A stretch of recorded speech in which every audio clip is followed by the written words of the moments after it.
kembali lagi bersama Rina. Di video kali ini saya akan sharing tentang soal latihan PAT kelas 5, tema 9, khususnya untuk MUPEL IPA ya. Untuk yang baru gabung di channel saya, bisa subscribe, like, komen, dan share agar selalu update info yang saya share, dan tentunya saya lebih semangat lagi untuk buat konten-konten yang lebih menarik lagi. Oke teman-teman, yuk kita langsung ke soalnya. 1. Zat kimia yang tidak dapat dibagi lagi menjadi zat yang lebih sederhana disebut titik-titik. A. Senyawa. B. Materi. C. Unsur. D. Zat campuran. Zat kimia yang tidak dapat dibagi lagi menjadi zat yang lebih sederhana adalah C. Unsur. Nomor 2.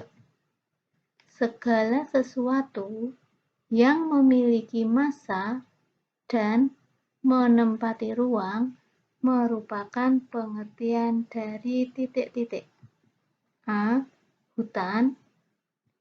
B. Senyawa. C. Angin. D. Materi. Jawabannya adalah yang D. Materi. Nomor 3. Zat yang terdiri atas materi sejenis disebut zat titik-titik. A. Padat. B. Tunggal. C. Cair. D. Campuran. Jawabannya adalah yang B. Tunggal, materi sejenis. Lanjut nomor 4. Contoh benda yang termasuk zat tunggal adalah A. Air putih. B. Sirup. C. Susu. D. Kecap. Jawabannya adalah A. Air putih. Tadi zat tunggal terdiri atas materi yang sejenis. Nah, di antara A, B, C, D, jawabannya adalah air putih.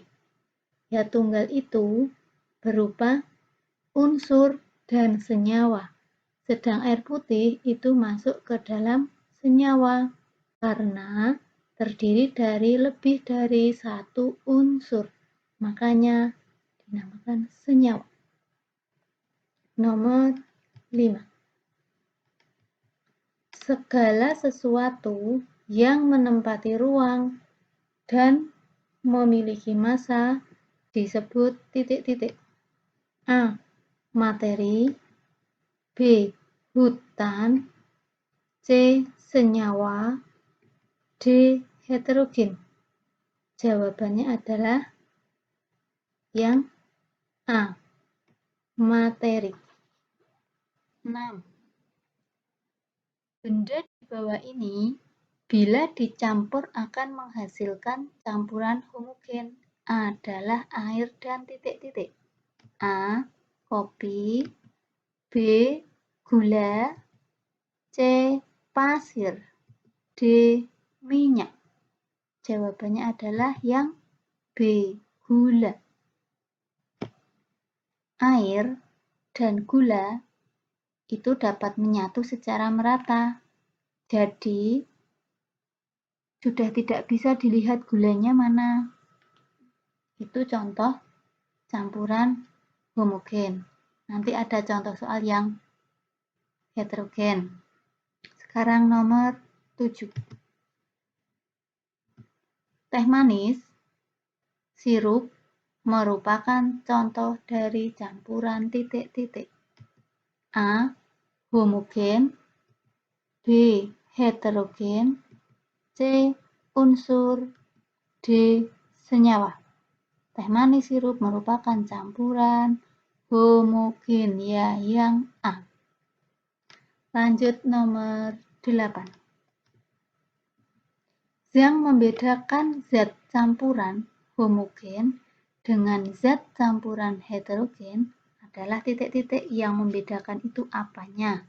Kok bisa dibedakan ini campuran homogen, itu campuran heterogen? Yang membedakan itu A. Masanya, B. Zat penyusunnya, C. Bentuknya, D. Warnanya. Jawabannya adalah yang B. Zat penyusunnya itu yang membedakan antara zat campuran dan antara zat campuran homogen dan zat campuran heterogen. Itu zat penyusunnya. Lanjut nomor 9. Air dan bubuk kopi jika dicampur akan menghasilkan campuran titik-titik. Bisa dibayangkan ya, air dicampur dengan kopi. Akan menghasilkan campuran apa? A. Heterogen, B. Oksigen, C. Homogen, D. Nitrogen. Jawabannya adalah yang A. Campuran heterogen. Tadi sudah dibayangkan belum? Air dan bubuk kopi jika dijadikan satu atau diaduk di dalam gelas, maka tidak akan menyatu secara sempurna. Kopinya masih kelihatan. Jadi dinamakan campuran heterogen. Lanjut nomor 10. Zat tunggal terdiri dari unsur dan senyawa. Zat tunggal terdiri dari unsur dan senyawa. Berikut ini merupakan contoh dari zat tunggal yang berupa senyawa adalah titik-titik. A. Besi, B. Air, C. Kalsium, D. Sulfur. Jawabannya adalah yang B. Air. Mengapa dikatakan senyawa? Karena air itu terdiri dari lebih dari satu unsur, makanya dinamakan senyawa. Lanjut nomor 11. Zat tunggal yang tidak dapat diuraikan lagi menjadi zat lain dengan reaksi kimia biasa disebut titik-titik. A. Larutan, B. Campuran, C. Unsur, D. Senyawa.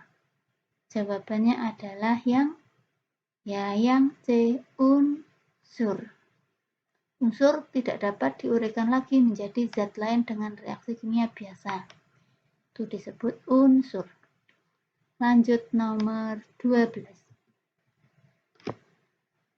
Campuran antara dua macam zat atau lebih yang partikel-partikel penyusunnya masih dapat dibedakan satu sama lainnya.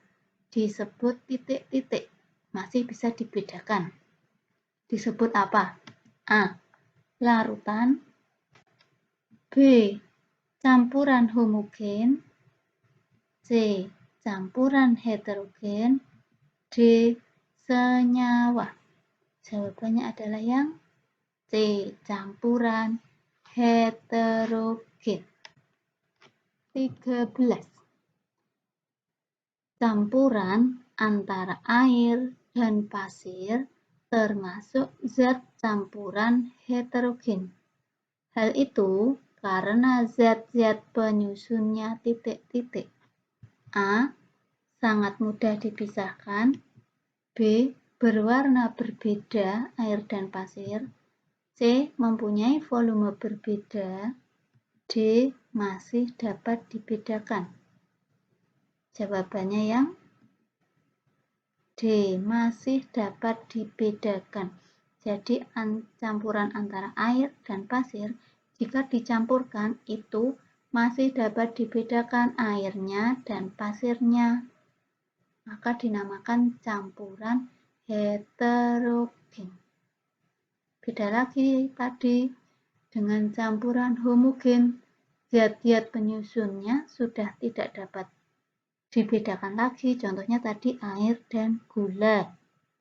Lanjut nomor 14. Campuran benda-benda berikut ini, maaf hanya tambahkan 1. Campuran benda-benda berikut ini yang bisa tercampur dengan sempurna adalah titik-titik. A. Air dengan minyak. B. Gula dan tepung. C. Air dan pasir.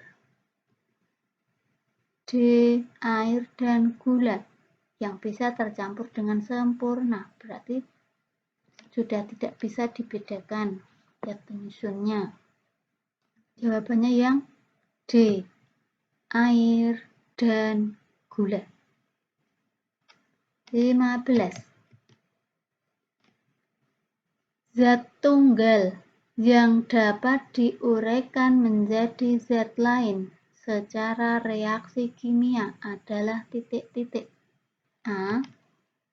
Molekul. B. Campuran. C. Unsur. D. Senyawa. Jawabannya yang D. Senyawa. Masih ingat tadi ya, senyawa itu zat tunggal yang terbentuk dari beberapa unsur. Makanya senyawa masih dapat diuraikan lagi menjadi zat lain secara kimia. Sedangkan unsur itu tidak bisa diuraikan lagi secara kimia biasa. Lanjut nomor 16.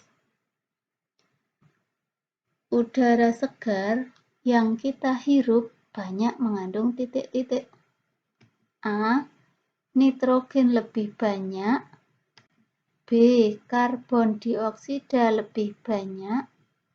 C. Oksigen lebih banyak. D. Hidrogen lebih banyak. Udara segar. Nah, kalian itu menghirup udara. Nah, udara yang kalian hirup itu mengandung apa? Coba dihirup. Nah, udara yang kalian hirup itu mengandung oksigen lebih banyak. Berarti yang C. Lanjut nomor 17. Air sangat penting untuk kehidupan makhluk hidup. Air termasuk zat titik-titik. A. Unsur. B. Senyawa. C. Materi. D. Campuran. Jawabannya adalah yang B. Ya, yang B. Senyawa. Lanjut nomor 18. Gigi Ana sakit karena kebanyakan makan coklat. Ana suka sekali makan coklat yang bertabur kacang. Coklat kesukaan Ana merupakan jenis zat titik-titik. A. Murni. B. Tunggal. C. Campuran homogen. D. Campuran heterogen. Jawabannya adalah yang D. Campuran heterogen. Lanjut nomor 19. Campuran air dengan kopi, air dengan tepung, dan air dengan pasir merupakan contoh dari titik-titik. A. Unsur. B. Campuran homogen. C. Senyawa. D. Campuran heterogen. Jawabannya adalah yang D. Campuran heterogen. Air dengan kopi, air dengan tepung, air dengan pasir. Zat penyusunnya masih bisa dibedakan. Makanya dinamakan campuran heterogen. 20.